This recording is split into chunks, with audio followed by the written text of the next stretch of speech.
quero convidá-los ao texto que está no meu coração para esta noite, na carta de Paulo aos Efésios. Eu vou pedir à mídia para me ajudar durante a mensagem, que eu vou usar alguns versículos. Efésios capítulo 2, versículos 11 a 19, para nós tomarmos base em uma mensagem motivacional que está escrito. Eu vou ler os números pares ou ímpares, e se possível a igreja lerá os pares. Portanto, lembrai-vos de que vós, noutro tempo, eras gentios na carne, e chamados incircuncisão pelos que, na carne, se chama circuncisão, feita pela mão dos homens. Versículo 12.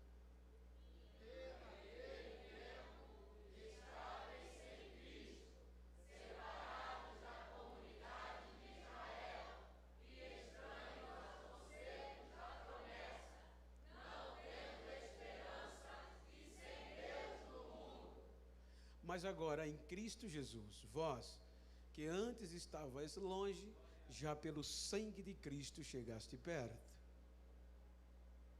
Porque Ele é a nossa paz, do qual tiramos os povos três e derribando a parede de separação que estava no meio. Na sua carne desfez a inimizade, isto é, a lei dos mandamentos, que consistia em ordenanças, para criar em si mesmo dos dois um novo homem, fazendo a paz. E pela cruz reconciliar ambos com Deus em um corpo, matando com ela a inimizade. E vindo, ele evangelizou a paz a vós, que estavas longe, e aos que estavam perto.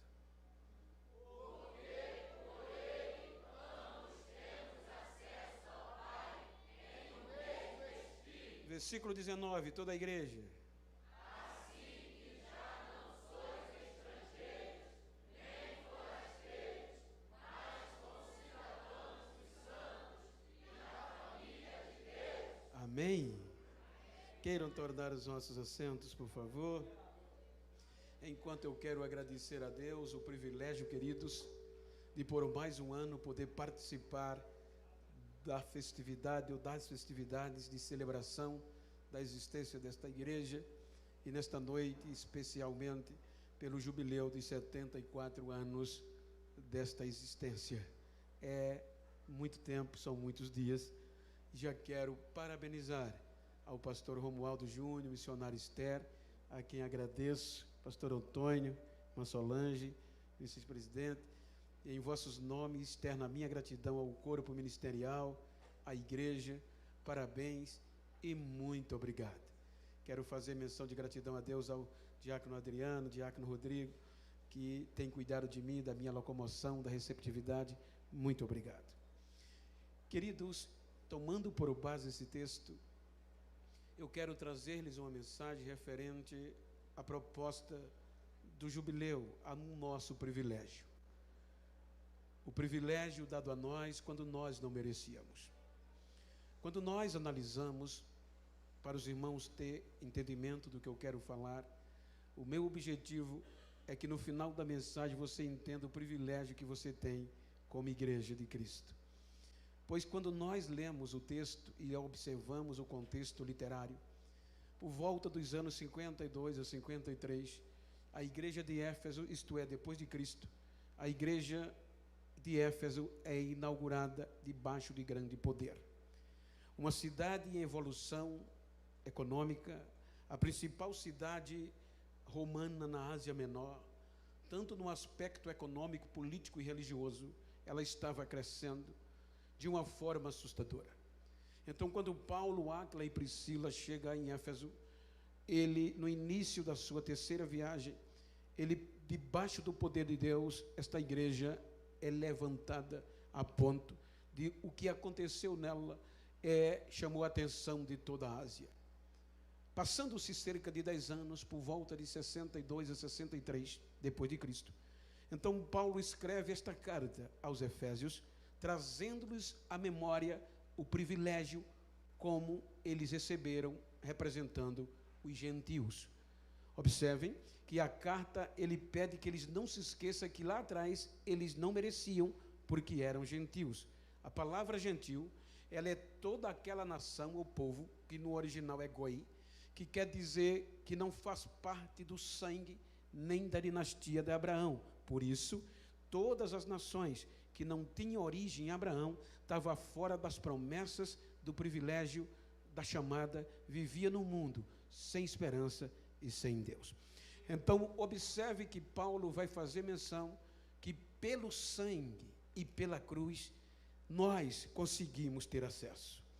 Então, quero, Tom, pedir a vossa permissão para contextualizar o privilégio dos judeus e o desprezo para nós, e o quanto Cristo nos deu o direito de, por 74 anos, só aqui, estar ministrando este evangelho. Se nós analisarmos o livro do Gênesis, os irmãos vão perceber que no capítulo 1, a história diz, versículo 26, que Deus criou o homem perfeito, a sua imagem e a sua semelhança. Quando nós chegamos no capítulo 2 do Gênesis, versículo 8, depois do homem ter sido criado, Deus estabelece um lugar geográfico na terra, chamado Éden, Gênesis 2 e 8. Por favor, a mídia, está escrito, plantou Deus um jardim e o chamou de Éden, e pôs o homem para habitar. Quando nós lemos esse texto, os irmãos, e plantou o Senhor, só para dar sentido, fica atento aí, me ajuda, para que a gente fale Bíblia, que é o meu objetivo. Então, o homem agora tem um lugar de relacionamento com Deus.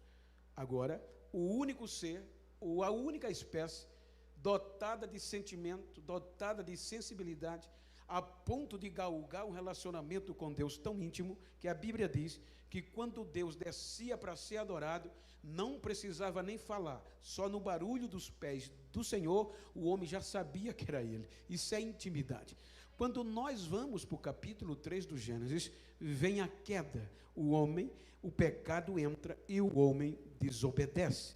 O homem desobedecendo quebra o relacionamento, quebrando o relacionamento, o único lugar de adoração, o único lugar de relacionamento com Deus e o ser humano é cortado. A Bíblia diz que Deus fecha o Éden, Deus lacra o Éden para o homem não voltar a comer da árvore da vida. Então a Bíblia diz que destituído, expulso foi o homem da presença de Deus. Capítulo 4 do Gênesis, nós vamos deparar com a consequência do pecado, o crime em família. Capítulo 5 do Gênesis, vai vir o contexto genealógico de Sete. Capítulo 6, a coisa piora, a degradação geral do gênero humano. A Bíblia diz que todos os seres humanos foram degradados pelo pecado. Aí vem a sentença. Deus diz que se arrependeu de nos haver feito e vai nos destruir. Porém, Deus preza o relacionamento. Quando ele assina a sentença destrutiva, então a graça vem, e a graça salva 8 almas. Noé achou graça aos olhos de Deus. Capítulo 7 do Gênesis, vai vir a devastação do dilúvio. Capítulo 8 do Gênesis, Deus tira o homem da arca, o ser humano tem a chance de recomeçar. Capítulo 9 do Gênesis, Deus devolve o homem o relacionamento, dizendo a ele, 9, versículo 2, que tudo que ele criou, que Adão perdeu o governo, ele devolve a Noé. Gênesis, capítulo 9, versículo 2. Diz o texto, se você puder pôr no telão. Então a Bíblia diz que tudo que tem fôlego de vida, e será o vosso temor e o vosso pavor sobre todo animal da terra e sobre a ave dos céus, tudo que se move sobre a terra e todos os peixes do mar, na vossa mão são entregues. Então Deus devolve o poder governamental, agora vem o governo, o poder da aliança do governo humano, porque a adâmica ou edêmica, Adão perdeu. Então aqui começa uma segunda aliança. Deus devolve o governo ao homem. Capítulo 10, a origem dos povos. Capítulo 11, Deus pede para este povo encher a terra, o adorar. Mas a Bíblia diz que este povo, no recomeço, decepcionou. Por isso que no capítulo 11 vem um novo juízo. Deus desce e vê que a intenção do coração do ser humano é má. Então, ele confunde os idiomas. Daqui parte os filhos de Sem, os filhos de Jafé e os filhos de Cã. Ou seja, Jafé e Cã. Semitas, Jafetita e Canitas, os três pilares do início da raça humana. Cada um para um continente, independente do idioma, confusos e julgados pela desobediência. Então, não há relacionamento, porque este povo vai adorar a quem não deveria adorar, menos a Deus. Então, veja que isso leva tempo. Aí Deus quer reatar o relacionamento com o ser humano. Aí vem o capítulo 12 do Gênesis. Capítulo 12 do Gênesis, você vai observar que há uma proposta de evangelização em massa, em uma visão transcultural. Deus vai elevar um projeto para mostrar a essa raça humana o seu amor, a sua bondade e a sua grandeza. Aí Deus vai no contexto idólatra e chama Abraão. Gênesis, por favor, capítulo 12, versículo 1 a 3. Diz o texto que Deus vai a Abraão e diz: o Senhor disse a Abraão: sai da tua terra e da tua parentela e da casa de teu pai para uma terra que eu te mostrarei. Versículo 2: e far-te-ei grande nação de ti, e abençoar-te-ei, e engrandecerei o teu nome, e tu serás uma bênção. No versículo 3, ele diz o objetivo do projeto: e abençoarei os que te abençoarem, e amaldiçoarei os que te amaldiçoarem, e em ti, aí está o objetivo, e em ti serão benditas todas as famílias da terra. Então veja que agora Deus vai levantar um projeto para atrair a terra a ele, buscar os perdidos. Então vai começar um povo privilegiado, porque a partir daqui só quem vai fazer parte de Abraão tem direito, acesso a Deus. Os gentios estão fora, pagãos que não têm o sangue de Abraão estão fora da aliança e da promessa. Quando nós vamos para o capítulo 15, versículo 13 do Gênesis, olha o que Deus diz a Abraão. Deus diz a Abraão: de certo será, olha, disse Deus a Abraão, de certo que peregrina será a tua semente em terra que não é sua, e sever-lhe-á e afligir-lhe-ão por 400 anos. Então Deus disse a Abraão: o projeto vai vir de você, vou colocá-los em uma terra que não é dele, vai ser escravo por 400 anos. Deus vai preparar. Quando nós vamos para o Gênesis 46, 26, aí já vem Isaac, já vem Jacó do projeto. Veja que Abraão gera Isaac a Jacó, o mesmo DNA. Todas as almas que vieram com Jacó ao Egito, que descenderam dele, do seu sangue, foram as mulheres dos filhos de Jacó, todas foram 66 almas. Se você colocar na frente José, seus 2 filhos e o próprio Jacó, 70 almas. Então veja que agora o projeto de igreja, que começou com Abraão, já chega no Egito com 70 almas. Com 70 almas se estabelecem no Egito. Quando eles chegam no Egito, aí os patriarcas morrem. E diz o Êxodo, saímos do Gênesis, vamos para o livro do Êxodo. O Êxodo diz que veio um faraó que não sabia a história de José. E quando olhou para a igreja, para o projeto, se assustou. E disse: esse povo é muito. Já não eram 70, já eram milhares. Se este povo se revoltar contra nós, se unir os inimigos, estamos mortos. Então, ele vai planejar um plano para acabar com o crescimento da igreja aqui, os judeus privilegiados. Então, ele diz que vamos aumentar a carga de trabalho. Aumentando a carga de trabalho, os homens vão ter menos tempo para a mulher, e menos tempo não vão reproduzir. Então, eles aumentam a carga de trabalho, mas não para de crescer. O trabalho cresce, porque está no controle de Deus. Então, ele diz, não está parando. Então, vamos atacar a corrente sanguínea. Por isso que ele determina que as parteiras eliminem os meninos. As meninas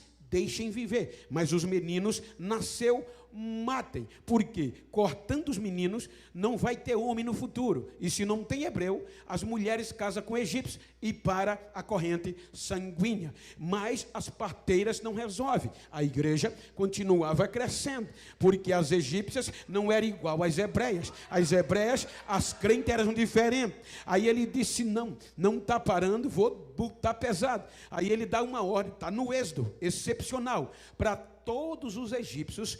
Quando ouvir ou souber que nasceu um menino hebreu, pode pegá-lo e jogar no Nilo. Jogue no Nilo. É ordem de Faraó. Afogue, mate, para parar o projeto. E assim começou. Aí vem Êxodo, capítulo 2. O que é que diz Êxodo 2 e 1? Que no meio desta matança, que o povo, os vizinhos, você é um crente, nasceu um filho, é menino, os vizinhos entravam na tua casa, pegavam o teu filho, levavam e jogavam no Nilo. Era a ordem do rei.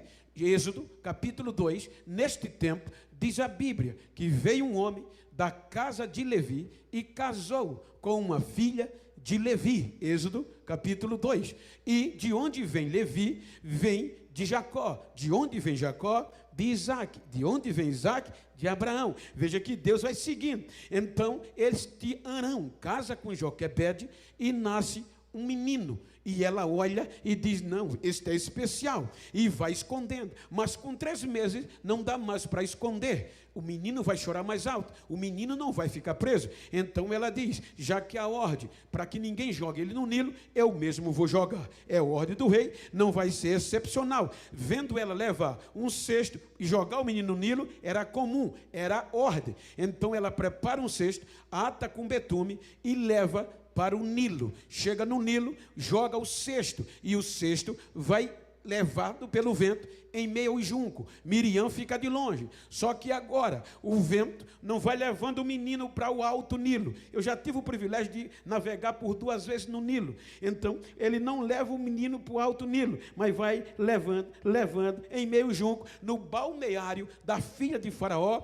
o cesto para. E a filha de Faraó naquele dia vai se banhar. Quando ela vai se banhar, o menino no cesto ouve-se o choro. As moças vão lá, quando olha no cesto, está escrito, já identifica, veja que era uma ordem. Ela diz, esse menino tem cara de crente, parece ser filho dos hebreus, esse menino é dos hebreus. Então traz para a princesa. Quando a princesa olha, se apaixona. E aí Miriam chega e diz, senhora, eu conheço uma mulher, uma ama, que pode cuidar dele para a senhora, quer que eu vá chamar? A princesa diz, vai. Quando Joquebede chega, a princesa diz, leve esse menino, cria ele para mim, até que eu mande buscar. Se preocupe não, que eu vou te dar um bom salário para você cuidar dele. Agora Faraó não vai parar a igreja. Agora é ele que vai ofertar, é ele que vai patrocinar, é ele que vai investir, é ele que vai sustentar o projeto igreja para sair do Egito.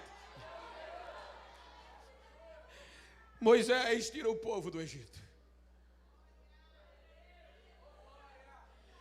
Quando ele sai do Egito, em síntese, você vai ver que este povo não tem aliança com Deus.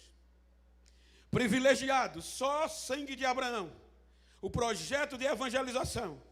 Qual era a proposta de Deus com Israel? Levá-lo ao meio da terra. Levá-lo à terra prometida. Coloca aí, Isaías 41, 19. Olha que tudo isso é símbolo das nações e de Israel.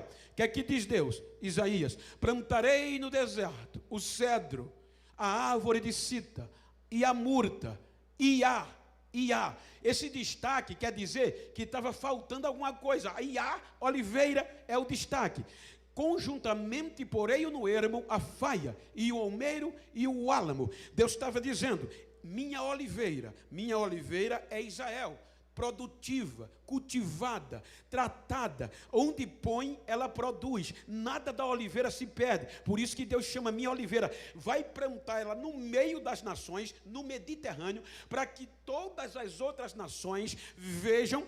Versículo seguinte, que é que diz? Que foi a mão, para que todos vejam e saibam e considerem e juntamente entendam que a mão do Senhor fez isso, o Santo de Israel o criou. Olha o projeto, foi Deus. Então Deus pega Israel e vai sair do Egito, mas não tem aliança, não tem comprometimento. 13 meses depois, capítulo 19 do Êxodo, vai dizer que o povo chega no Sinai. Quando chega no Sinai, vai ter diálogo entre Deus e Moisés. Capítulo 24 do Êxodo, versículo 3, Deus vai querer uma aliança. Aqui começa a aliança que nós estávamos fora, a aliança com Israel. Deus propôs, Israel aceitou. Êxodo 24, versículo 6, versículo 3, que é que diz que o povo, por unanimidade, vindo, pois, Moisés, e contando ao povo todas as palavras do Senhor, e todos os estatutos, então o povo respondeu a uma voz, e disseram, todas as palavras que o Senhor tem falado, faremos. Então, a partir daqui, vai ter sangue de novilho. Moisés mata um novilho, joga o sangue no altar, pega o sangue do novilho, joga sobre o povo, chama uma nova geração jovem, faz uma oferta de paz, e aqui é feito uma aliança. Já que tem aliança, e que nunca mais, desde o Gênesis, Deus não era adorado de forma a igreja coletiva, capítulo 25 do Êxodo vai começar. Então Deus vai voltar à terra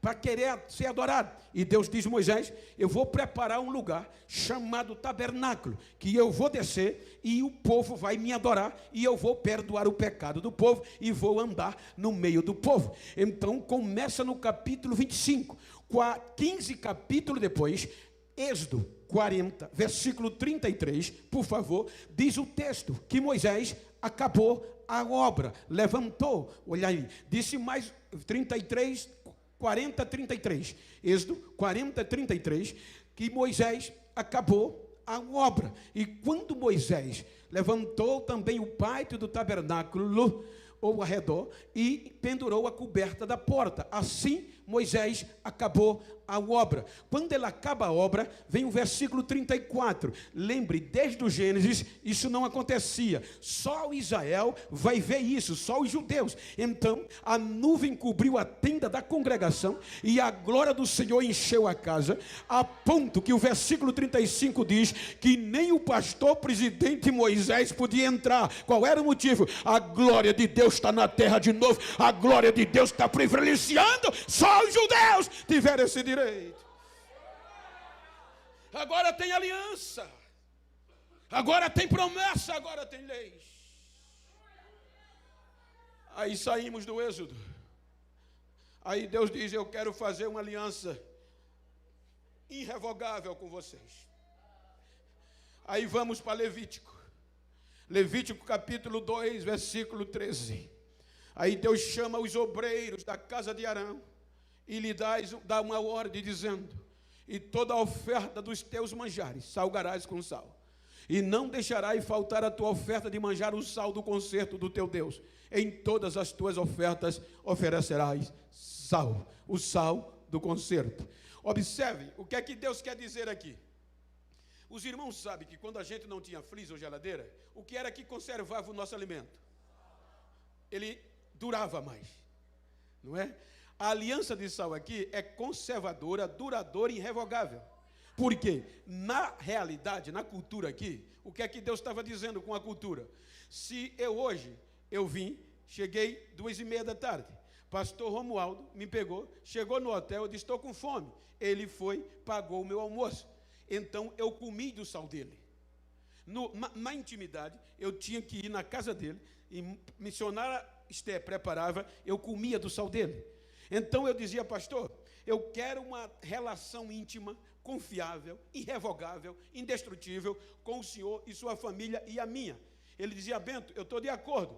Então, vamos celebrar. Ele vai em Maceió com a família e come do meu sal. Quando ele comer do meu sal, a gente celebra. Eu comi do dele, ele comeu do meu. O sal vai estar dizendo, a nossa amizade, a nossa intimidade, a nossa aliança é irrevogável.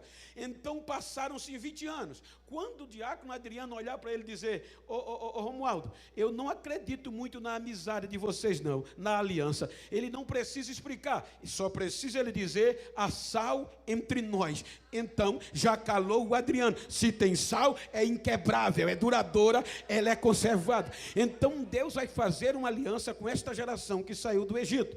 Pasmem, esta geração só chega em Número, capítulo 14, quando depara com o gigante. A igreja vai entrar na terra, no caminho da terra. Quando depara com o gigante, tem medo e despreza a aliança. Aí Deus diz a Moisés, esta geração que saiu do Egito de 20 anos para cima, não vai entrar na terra que eu prometi.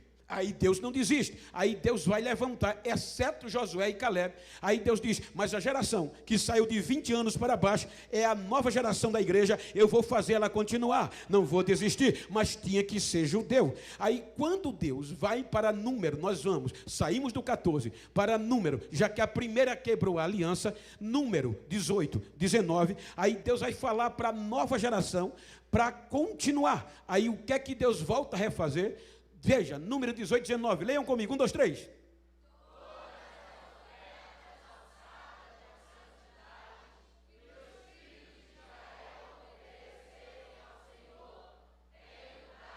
A ti, a teus filhos e a tuas filhas contigo.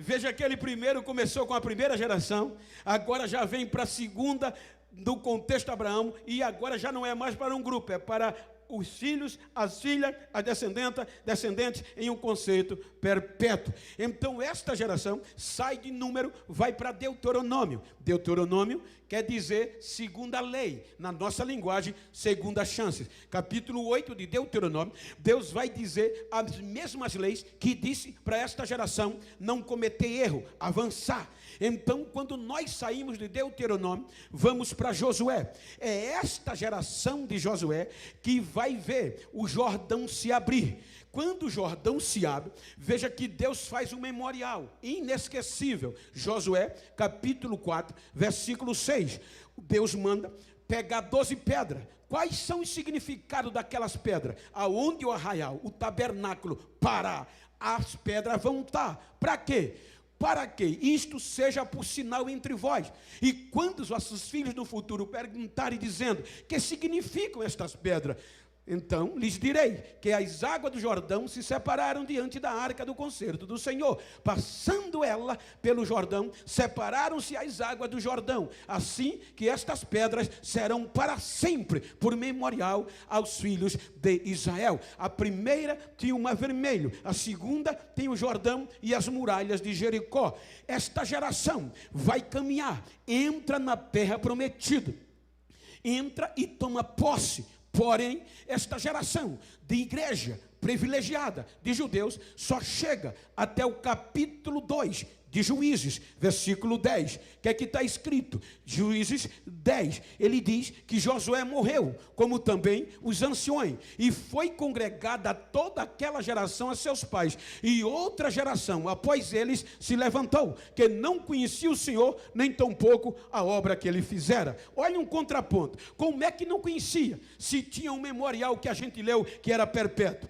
que o pai passava para o filho. Por que esta geração, agora na terra prometida, não quis fazer conta do Senhor? Eles sabiam, tinha as pedras, tinha o memorial. Culturalmente, o pai dizia para os filhos, é que eles agora estão no lugar da acomodação, terra prometida, junto dos cananeus, tudo fácil, não tinha mais guerra, não tinha mais luta, tudo era. Então esqueceram Deus e esqueceram a história, achando que a história foi construída só em glamour, só em bababá, levanta a mão. A história foi conseguida debaixo de sangue, de aliança e de promessa. passa. Qual é o perigo da continuidade da nossa geração? É este negócio aí de só tirar o pé do chão, de coach, de tanta coisa bonita. Estão esquecendo do joelho, do jejum e da oração.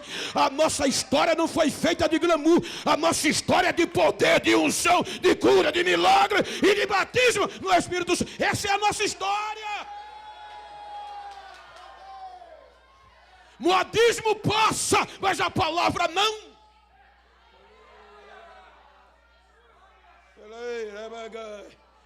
É por isso que 74 anos não são 74 dias. Esqueceram de Deus.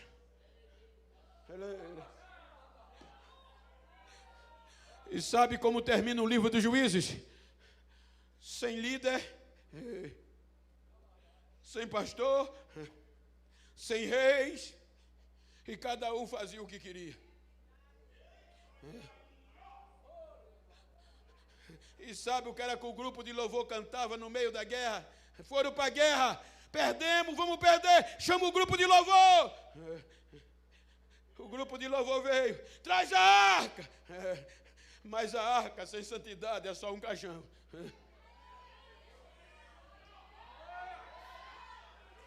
A arca sem comprometimento não faz milagre. A arca sem aliança não faz efeito. Perderam e terminaram cantando 1 Samuel 4:22. Olha o corinho que eles cantavam. 1 Samuel 4:22. E Cabode. E diziam mais: de Israel a glória é levada presa, pois a arca de Deus foi tomada.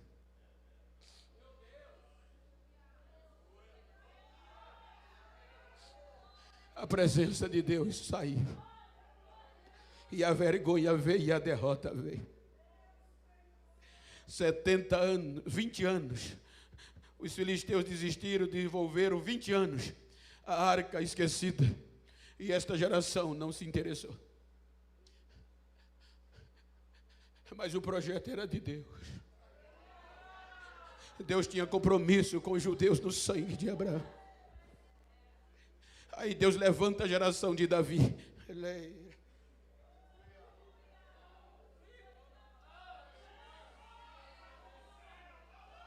Quando Deus levanta a geração de Davi,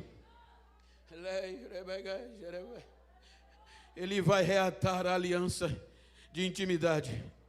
Segundo as Crônicas, capítulo 13, versículo 5. Por favor, leiam comigo. 1, 2, 3.